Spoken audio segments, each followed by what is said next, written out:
નો સુશાસનનો સમન્વય કરી અને યુવા જનરેશનને એક કડીમાં બાંધ્યા. બહુ અઘરું કાર્ય છે યુવાનોને એક સાથે એક મંચ ઉપર લાવવા, અને એ બી આજની તારીખમાં જ્યારે યુવાન ભટકી રહ્યો છે એવા સંજોગોમાં તમે હીરાઓને શોધીને અહીંયા આટલું સરસ સામ્રાજ્ય ઊભું કર્યું છે, એના માટે ખૂબ ખૂબ વધાઈ સાહેબ. Thank you very much. વિરલાઓ અહીંયા જ હોય છે અને આપણે બધા જ વિરલાઓ છીએ. હું એવું કહી શકું કે કદાચ કોઈને કંઈ મોટો પ્રશ્ન હોય બિઝનેસમાં તો એક કે બે પ્રશ્ન આપણે આવરી લઈએ અને એના ઉપર ડિસ્કશન કરીશું તો વધારે સારું રહેશે. એટલે એમાં એક આપણો જે મોટો છે વર્ક લાઈફ બેલેન્સનો, એનો હું ડિસ્કશન કરીશ. એ સિવાય બીજા કોઈ ને એવી ઇશ્યુઝ હોય કે જેમાં રાહ ન મળતી હોય તો મારા જે અનુભવની સફર છે એ આપની સાથે હું શેર કરીશ. કોઈ છે જ રાખવી પૂછી લો, કોઈ પ્રશ્ન? પ્લીઝ. The businessman ને એક ક્વેશ્ચન થતો જ હશે, how to tackle competitors without disturbing mental health? Okay, આ ઓલમોસ્ટ બધા બિઝનેસ એન્ટરપ્રેનરને હોય જ છે, અને હું તો કોઈ એમ્પ્લોયીની પણ હોય જ છે કે બાજુના એમ્પ્લોયી પ્રમોશન ના લઈ લે. એટલે કોમ્પિટિટરને કઈ રીતે જોવો, ઠીક છે. કોમ્પિટિટર એ છે ને આપણો મેન્ટર છે, એને તમે ક્યારેય કોમ્પિટિટર નહીં સમજો, કારણ કે તમે એની પાસેથી કંઈક શીખશો જો તમે એને તમારા મેન્ટર તરીકે જોશો. કોમ્પિટિટર તરીકે જોશો તો કદાચ બની શકે કે તમે એને દુશ્મન સમજશો અને તમે એના વિશે ખરાબ બોલશો. ક્યારેય પણ બિઝનેસમાં જાઓ ને ત્યારે કોમ્પિટિટરનો ખરાબ ક્યારેય નહીં બોલવું, પણ એના પ્લસ પોઈન્ટ શું છે એને ઓબ્ઝર્વ કરીને આપણી પ્રોડક્ટમાં એ પ્લસ પોઈન્ટ કઈ રીતે લાવી શકીએ અને હું એનાથી વધારે સારો કઈ રીતે. ગુજરાતીમાં આપણે કહેવાય ને કે કોઈની લીટી ભૂસવા કરતાં મારી લીટી હું મોટી કરું ને, એટલે કોમ્પિટિટર લીટી ભૂસવાની નથી, પણ કોમ્પિટિટર કરતાં હું કઈ રીતે સારી સર્વિસ આપી શકું, મારી પ્રોડક્ટ કઈ રીતે સારી બની શકે, એના સતત વિચાર તમે કોમ્પ્યુટરને ઓબ્ઝર્વ કરશો તો થશે. આ મારું પોતાનું એક્ઝામ્પલ આપું કે જ્યારે મેં મેટલ ફિનિશિંગ મશીન બનાવવાનું ચાલુ કર્યું, મેં સ્ટાર્ટ કર્યું બિઝનેસ ત્યારે હું સિમ્પલ હેક્સો બ્લેડ વેચતો હતો. હેક્સો બ્લેડ વેચતા મને એક કસ્ટમરે એવું કીધું કે ભાઈ હવે બીજા કોમ્પિટિટર છે એ તમારા કરતાં મને 10% વધારે ડિસ્કાઉન્ટ આપે છે અને આ પ્રોબ્લેમ છે જ બધે જ, તો હું તમને કઈ રીતે આપી શકું. અને હું એક નાનો માણસ હતો, રાઈટ, સાયકલ ઉપર હેક્સો બ્લેડનું આખું બોક્સ લઈને સેલ કરવા જતો અને એમાં મને 100 રૂપિયા કે 200 રૂપિયા મળતા. મારી હેસિયત શું હતી, 86-87માં જ્યારે મેં જોબ છોડી, એમોર આઈસ્ક્રીમ કંપનીમાં ડિસ્પેચ ઇન્ચાર્જ હતો, 1800 રૂપિયા હતો. તો મારી હેસિયત 1800 રૂપિયાની હતી. મારે 1800 રૂપિયા કેમ કમાવા એ મારા માટે બહુ મુશ્કેલીની વાત હતી. મેં જોબ છોડી ત્યારે નેચરલી 1800 રૂપિયાની જોબ હોય, હેવમોર આઈસ્ક્રીમ કંપનીમાં માણસ કામ કરતો હોય તો ડેફિનેટલી સમાજમાં થોડું નામ હોય, અને એ જોબ છોડી દે તો મા બાપ કેવી બજાવે, બરાબર ને? બધાને બજાવતા જ હોય, એ મા બાપ એટલે જ છે બજાવવા માટે. 91.99 મારી બરાબરની બજાવી હતી, પણ મેં નક્કી કર્યું હતું કે ના યાર કંઈક કરવું છે જીવનમાં. તો પહેલા 3 વર્ષ મને બિઝનેસ નથી મળ્યો. પહેલા વર્ષે આખા વર્ષનું ટર્નઓવર ખાલી 25,000 રૂપિયા હતું, અને 25,000 રૂપિયામાં મારો પ્રોફિટ કેટલો હોઈ શકે? 10% પકડો તો 250 રૂપિયા. હું 1800 રૂપિયાની સેલરી કમાતો હતો મહિને, અને 250 રૂપિયા કોઈ ફેમિલીને ડાયજેસ્ટ થાય? ગમે તેમ કરીને ફરી નોકરી જોઈન કરવાનું કહે, પણ મને કોઈ આરબી પટેલ સાહેબ જેવા મોટા વડીલે કહ્યું હતું કે ભાઈ ધંધો કરે છે ને તો 1001 દિવસ ધીરજથી કામ કરજે, થાકતો નહીં. અને મેં એ 1001 દિવસને હંમેશા ગણેલા છે કે હવે એક ઓછો થયો, એક ઓછો થયો, એક ઓછો થયો, એક ઓછો થયો. જે દિવસે 1001 દિવસ પૂરા થયા એ દિવસે મેં મારી લાઈફને સેલિબ્રેટ કરી કે હાસ હવે બધી તકલીફો દૂર, રાઈટ? Self motivation. ખરેખર તકલીફો હવે ચાલુ થઈ કે હવે કરવાનું શું. બધા જ વ્યક્તિને આ ઇશ્યુઝ હોય છે. હું જે સમજ્યો છું ધંધાના 5 સ્ટેપ, એ એ ફરી ચાણક્યમાં મેં કહ્યું હતું એ રિપીટ કરું છું, કેમ કે ઓડિયન્સ નવું છે ને દરેક વ્યક્તિને પોતપોતાના સ્ટેજ ખબર હોવા જોઈએ લાઈફના ગોલ બનાવવા માટે. એક સારા એન્ટરપ્રેન્યોર તરીકે અથવા તો સારા બિઝનેસમેન તરીકે અથવા તો સારા લીડર તરીકે તમારે એક સ્કિલ જે છે ઇમેજિનેશનની એને એનહાન્સ કરવી પડશે, એને એક્સપાન્ડ કરવી પડશે. આપણે ઇમેજ તો કરી લઈએ છીએ, જો હું તાજમહલ બોલું તો તમારા માનસ પટલ પર એક તાજમહલ આવી ગયો હશે, ભલે નહીં જોયો હોય તમે. એવી જ રીતે તમે તમારા બિઝનેસની ઇમેજ એક લઈ લો કે મારે કયા લેવલ પર પહોંચવું છે અને એ લેવલ પર પહોંચવા માટે મારે શું કરવું પડશે. તો એ ઇમેજિનેશન જો તમારા હાથમાં હશે ને તો તમે ચોક્કસ એક સારા એન્ટરપ્રેનર બની શકશો. 1900ની સાલની વાત છે.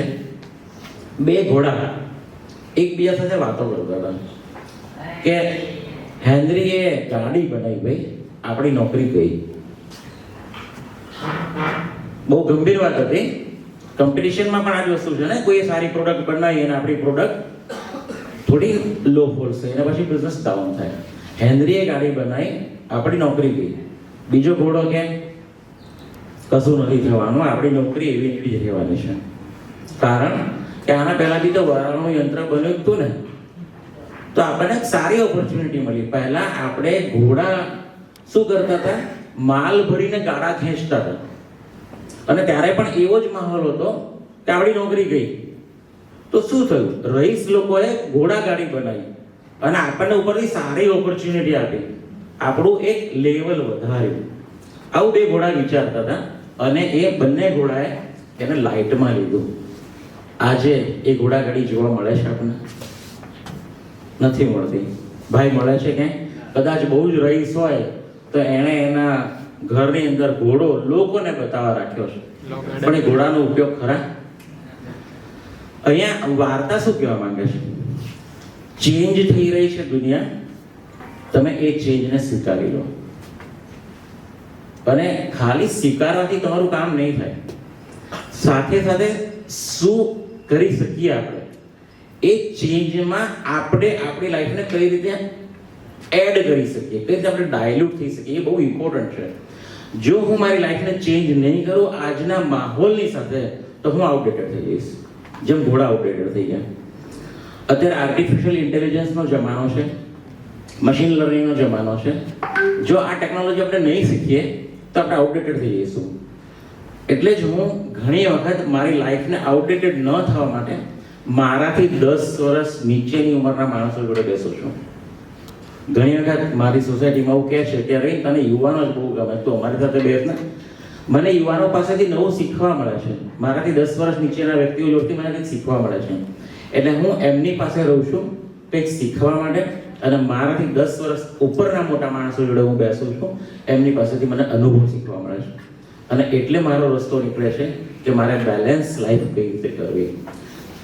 વર્ક લાઈફ બેલેન્સની આપણે વાત કરીએ તો હું એવું કહું છું કે બિઝનેસની અંદર 5 સ્ટેજમાં, પહેલા 3 સ્ટેજમાં વર્ક લાઈફ બેલેન્સ તમે સોચ ના કરતા. કદાચ ખોટો હોઈશ. દરેક સફળ પુરુષની એક જીવની વાંચી લેજો, એ વર્ક લાઈફ બેલેન્સમાં છે જ નહીં. શરૂઆતના સ્ટેજમાં પોતાના 3 સ્ટેજ સુધી તો એ છે જ નહીં. ચોથા સ્ટેજ આપણે નક્કી કરવાનું કે હવે શું કરવું છે. પહેલો ફેઝ આવે છે સ્ટ્રગલનો. ચાણક્યવાળા હું રિપીટ કરું ભાઈ? પહેલો સ્ટેજ આવે છે સ્ટ્રગલનો. જ્યારે આપણને એવું વિચારે કે હું કંઈક બિઝનેસ કરું અથવા તો પૈસા કમાવું, તો પૈસા કમાવા માટે પહેલો વિચાર આવે કે હું કંઈ પણ નાનો મોટો બિઝનેસ કરું, અને એ ફેઝ આવે છે આપણો સ્ટ્રગલનો. સ્ટ્રગલ અને સંઘર્ષ એક એવી વસ્તુ છે કે જ્યાં માણસ રોજ હારી જતો હોય છે. રોજ હારવું એ એક પ્રયાસ છે જીતવા માટેની સ્ટેજ સુધી પહોંચવા માટેનો. ઘણા બધા અસફળ પ્રયાસો તમને સફળતા તરફ લઈ જતા હોય છે. સંઘર્ષ એ તમારું કેજી છે, સિનિયર કેજી છે. એની અંદર તમે ઘણી બધી વખત નિષ્ફળ થયા છો, પણ પાછા સફળતા તરફ પ્રયાણ કરેલા છે. જ્યારે નાનું બાળક પેટે ઘસીને ચાલતું હોય અને પછી ઊભા થવાનો પ્રયત્ન કરતો હોય ત્યારે ઘણી વખત પડેલો છે, અને એ પડતા શું એને પ્રયાસ રોકી દીધો છે? એ ફરી ઊભો થયો જ છે અને પછી ચાલવાની પણ કોશિશ કરી છે અને પછી દોડ્યો પણ છે. અને એ દોડીને આજે અહીંયા શિવાજીના ચેપ્ટરમાં હાજર થયો છે. એ બાળક બીજું કોઈ નહીં, આપણે બધા જ છીએ. Thank you. આપણી નાની નાની સફળતાઓને આપણે યાદ રાખશું ને તો આપણને વિશ્વાસ બેસશે કે હું સફળ માણસ છું. હું સફળ માણસ છું. આ પોઝિટિવ સોચ હંમેશા લાઈફમાં જોઈશે. કારણ કે ઘણી બધી નાની સફળતાઓ ભેગા કરીને આપણે અહીંયા સુધી પહોંચેલા છીએ. હવે એક આપણે નવા મુકામ પર જવાનું છે. સફળતા એ એક ડેસ્ટિનેશન છે, ત્યાંથી આગળ જવું તો બીજા ડેસ્ટિનેશન બદલતા રહે, એમ સફળતાના ડેસ્ટિનેશનો બદલતા રહે છે. તો સ્ટ્રગલ લાઈફની અંદર તમે લોકો કન્ટિન્યુઅસ 8 કલાક કે 12 કલાક કન્ટિન્યુઅસ કામ કરો છો. માણસ જ્યારે જોબ કરતો હોય છે ને ત્યારે ઘડિયાળના કાંટે હોય છે, સવારના 8 થી 5. બિઝનેસમાં એ જ માણસ જ્યારે આવે છે ત્યારે ઘડિયાળ કાઢી નાખે છે. મને એક ભાઈ વડીલે કહેલું કે ઘડિયાળ પહેરવાની બંધ કરી દેવી જો પૈસા કમાવા હોય તો તમે બધા બી ઘડિયાળ પહેરવાની બંધ કરી દો, પૈસા કમાવા હોય તો. 24 કલાકની સાયકલ છે. જ્યારે ઊંઘ આવે ત્યારે ઊંઘી જવું, જ્યારે ઈચ્છા થાય ત્યારે વાંચન કરવું, પણ હંમેશા સોચ તમારી સફળતા તરફની હોવી જોઈએ. અને ખાલી પોઝિટિવ થિંકિંગ કે હું સફળ છું અથવા સફળ થઈશ, એનાથી માણસ સફળ નથી થતો. પોઝિટિવ સોચની જોડે જોડે એક તમારું બર્નિંગ ડિઝાયર અથવા તો સંકલ્પ શક્તિ એટલી પાવરફુલ હોય, એ સંકલ્પ શક્તિથી તમે એક્શન લો અને એ એક્શનને ઇમ્પ્લિમેન્ટેશન લો ને તો તમે પ્રગતિની તરફ પ્રયાણ કરી શકો છો. એટલે સંઘર્ષ લાઈફમાં એક એસઓપી બનાવવી પડશે તમારે કે મારે શું કરવું, અને એ એસઓપીની ફ્રેમવર્ક ઉપર તમારે કામ કરવું પડશે. ત્યારે જ તમે સફળ થઈ શકશો. સંઘર્ષના મોડ પછી પહેલો 5 વર્ષનો જે ફેઝ છે, આપણને યુવાનોને ઘણી વખત એવું હોય કે પેલા ભાઈએ સોફ્ટવેર બનાવ્યો અને 2 જ વર્ષમાં બિલિયનર થઈ ગયો. જેમ કે આપણે બાયસુનું એક્ઝામ્પલ લઈએ, પછી આપણે MBA ચાયવાલાનું એક્ઝામ્પલ લઈએ, જે રાત ઊભો થયો છે ને સાહેબ, એ પડ્યો બી છે. તો આપણે રાતોરાત ઊભા નથી થવાનું. માં ઉમિયા માએ જે આપણને ગાઈડલાઈન આપી છે એ ગાઈડલાઈનને ધ્યાનમાં રાખીને આપણે જો પ્રગતિ કરશું તો આપણો ફંડામેન્ટલ પાવરફુલ થશે, ફાઉન્ડેશન આપણું મજબૂત થશે. રાતોરાત કોઈની પ્રગતિ થતી નથી. એ પ્રગતિ જે રાતોરાત થાય છે એ વરસાદ પડે અને એ ટાઈમે જે પતંગિયાઓ અથવા તો મચ્છરો કે માખીઓ પેદા થાય, એની લાઈફ બપોર સદા મરી જતી હોય છે. એ વસ્તુ છે. એટલે તમે પહેલા ફ્રેમવર્ક ઊભું કરી નાખો કે મારે કયા રીતે બિઝનેસ કરવો છે અને 25 વર્ષ પછી ક્યાં જઉં છું. આ 25 વર્ષના સ્ટેપ મેં 5માં પાડેલા છે. પહેલો 5 વર્ષ સંઘર્ષનો છે. એમાં તમારે બિઝનેસને સમજવાનો છે, લોકોને મળવાનું છે, નેટવર્કિંગ કરવાનું છે અને લોકોની નીડ શું છે એને ધ્યાનમાં રાખીને પ્રોડક્ટ બનાવવાની છે. તમે જે વેચો છો અથવા તમે જે બનાવો છો એ નહીં વેચો. ક્લાયન્ટ જે માંગે છે ને એ તમે એને ઓફર કરો. તમારી સફળતાનું પહેલું પગથિયું આ છે. કસ્ટમર શું માંગે છે એ તમે આપો. તમે જે બનાવો છો એ નથી વેચવાનું. એટલે સંઘર્ષના પીરિયડ પછી આવે છે સર્વાઈવલ. એક સ્ટેજ આવી ગઈ, થોડા પૈસા આવી ગયા, સમાજમાં નામ થઈ ગયું કે મારો અરવિંદભાઈ હવે વેલ સેટ થઈ ગયો, જેના લગ્ન કરાવો. બરાબર. આ સંઘર્ષનો પહેલો ફેઝ છે. અહીંયા આગળ હવે સર્વાઈવલ આવે છે. કારણ એને 2 માણસ ડેપ્યુટ કર્યા છે, ધંધાને વિકાસ કરવા માટે ક્યાંકથી લોન લીધી છે, ઓફિસ ભાડે લીધી છે અથવા તો ખરીદી છે. હવે એના બધા ખર્ચા કરવાના. એન્ટરપ્રેનર હજુ પ્રોફિટેબલ નથી. હવે એને જે ખર્ચો છે ને એ જ એને કાઢવાનો છે. આ સર્વાઈવલનો ફેઝ, આ એક ફેઝ પણ એવો છે કે જ્યાં માણસ હંમેશા ડિમોટિવેટ થતો હોય કે હજુ કેટલું કરવાનું, હજુ કેટલું કરવાનું. આ સર્વાઈવલના ફેઝ પછી નો ફેઝ આવે છે સ્ટેબલ. પહેલા 2 ફેઝ સુધી વર્ક લાઈફ બેલેન્સ નહીં રાખતા. જો તમારે સ્ટેબલના સ્ટેજ સુધી પહોંચવું હશે તો સ્ટેબલના સ્ટેજમાં હવે તમે તમારા ખર્ચા નીકાળતા થઈ ગયા છો બિઝનેસના. હવે તમને એક એવા પડાવ પર છો કે હવે શું કરવું. બિઝનેસને સ્ટેબલ કરી અને ઠરીઠામ થવું કે સફળતા તરફ પ્રયાણ કરવું. એટલે સ્ટેબલના ફેઝમાં તમે 2 વર્ષ ઉભા રહી જાઓ, ફરી ફ્રેમવર્ક જોઈ લો. એ ફ્રેમવર્કથી આગળના 3 વર્ષમાં મને કઈ રીતે મદદરૂપ થશે સફળતાના પ્રયાણ તરફ. એટલે ચોથો ફેઝ છે સક્સેસ. સક્સેસ અને સ્ટેબલના ફેઝની વચ્ચે તમે વર્ક લાઈફ બેલેન્સ કરી અને તમે તમારી ત્યાં લાઈફ ઊભી રાખી શકો છો.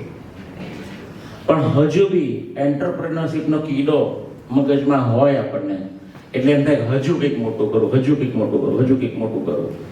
અને એ હજુ કંઈક મોટી કરવાની ખ્વાહિશ અથવા તમન્ના એ તમને ચોથા સ્ટેજ પર લઈ જાય છે, સક્સેસના સ્ટેજ ઉપર. સક્સેસના સ્ટેજ ઉપર અહીંયા તમારા માટેનું એક્સપેક્ટેશન લોકો તરફથી વધી જાય છે. લોકો તમને અહીંયા નોટિસ કરતા હોય છે. સ્ટેબલના સ્ટેજ સુધી નોટિસ કોઈ નથી કરતું, સફળતાના સ્ટેજ ઉપર લોકો નોટિસ કરતા હોય. અહીંયા તમારી જવાબદારી ખરેખર ઘણી બધી વધી જાય છે. અહીંયા તમે એક લેવલ પર આવી અને જો તમને એમ લાગતું હોય કે હવે ઠરીઠામ થવું છે, તો અહીંયા ઠરીઠામ થઈ શકો છો. અને અહીંયાથી વર્ક લાઈફ બેલેન્સ સ્ટાર્ટ થાય. અહીંયા તમે 8 કલાક તમારો બિઝનેસમાં, બાકીના 8 કલાક તમે સોશિયલ કામમાં, અને બાકીના 8 કલાક તમે પોતાના લર્નિંગમાં તમે યુઝ કરી શકો છો. સફળતાની સ્ટેજ પછીનો જે સ્ટેજ આવે છે એ ભયંકર ખરાબ હોય છે, ભયંકર ખરાબ. કારણ કે અહીંયા માણસ કશ્મકશમાં છે. ઘરના લોકો એવું કહેતા હોય કે હવે બહુ કમાયું ભાઈ, તું થોડું ઘરમાં ધ્યાન આપ, સમાજમાં ધ્યાન આપ, રાઈટ? અહીંયા આગળ જો માણસનું બર્નિંગ ડિઝાયર જબરજસ્ત હોય અને સ્કિલ ના હોય, તો સ્કિલને એન્હાન્સ કરવા માટે એને કોઈ મેન્ટર રાખવું પડશે, કોઈ કોચ રાખવું પડશે. અત્યારે એક કલ્ચર ચાલી રહ્યું છે બિઝનેસ કોચનું. અહીંયા આગળ ફરી આપણે એક બિઝનેસ કોચની જરૂરિયાત થઈ પડે છે, એક ચાણક્યની જરૂરિયાત થઈ પડે છે સફળતાના સ્ટેજ ઉપર. એક કન્સેપ્ટ એવો છે કે બિઝનેસ કોચ મને શું સફળ બનાવતો, અથવા તો મારી એન્ટરપ્રેનર સ્કિલ જે છે એને કઈ રીતે એન્હાન્સ કરતો. તો હું અહીંયા એક કરેક્ટ કરીશ કે ટીચર અથવા શિક્ષક અથવા તો ગુરુ ક્યારેય કરોડપતિ નથી હોતા, ક્યારેય ઇન્ડસ્ટ્રીયાલિસ્ટ નથી હોતા. એનું કામ છે લોકોને ઇન્ડસ્ટ્રીયાલિસ્ટ બનાવવાનું. ચાણક્ય ક્યારેય રાજા નથી બન્યા, ચાણક્ય ક્યારેય રાજા નતા બન્યા. એમણે તો રાજાઈ બનાવવા માટેની આખી એક ફોર્મ્યુલા બનાવી હતી અને પછી રાજા ક્રિએટ કર્યો. સક્સેસના સ્ટેજ પછી તમારે અહીંયા જરૂર છે એક સારા બિઝનેસ કોચની, સારા વડીલોની, સારા મેન્ટરોની, જે તમારી સફળતાની સફરને સ્કેલ તરફ લઈ જઈ શકે. અને એ સ્કેલ કરવા માટે આપણે બધા જ અહીંયા વિશ્વ ઉમિયા ધામમાં ભેગા થયા છે. માં ઉમિયાના આશીર્વાદથી હું ચોક્કસ વિશ્વાસપૂર્વક કહું છું કે આપણે બધા જ એક સ્કેલેબલ બિઝનેસમેન થઈ શકીશું, not successful businessman. Thank you very much. Thank you.